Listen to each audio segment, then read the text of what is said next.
Third scenario that could create a lot of trouble with intermittent fasting is if you're dealing with any type of digestive symptoms. So that could be burping or bloating or acid reflux or constipation or diarrhea or nausea or even acne or skin issues. All of these are signs that digestion is not working the way that it's supposed to work. And when both sides of digestion are not working correctly, that means that you can't break down your food the way that you're supposed to break it down so that you can pull all the nutrients out of that food. So if you're not digesting your food correctly and accessing all the nutrients in that food, your body is not getting the nutrients that it needs. And there's already going to be deficiencies going on, and the body's looking, hey, I really need this stuff. And then when you start not eating any food, now you're bringing in even less stuff that the body's looking for. The body's going to get pretty stressed about that and raise those stress hormones again. Number 4 is, are you what we call a carb burner? People should be able to burn glucose and fat for fuel, but for a wide variety of reasons, some people tend to burn glucose much more efficiently than fat, and some people tend to burn fat much more efficiently than glucose. So if you're leaning too far on this, I really like to just burn glucose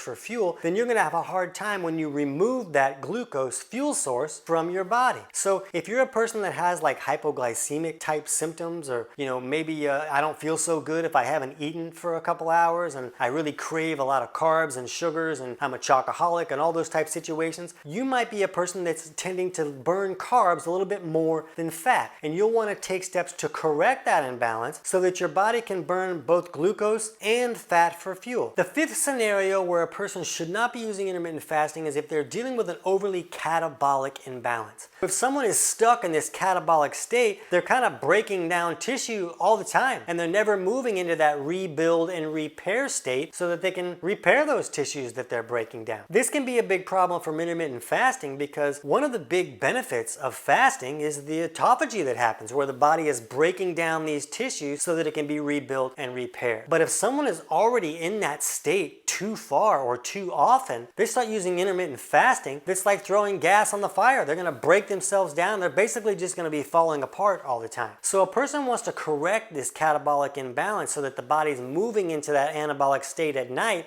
so that it can rebuild and repair, and then it will benefit from that autophagy that can happen while the body is fasting.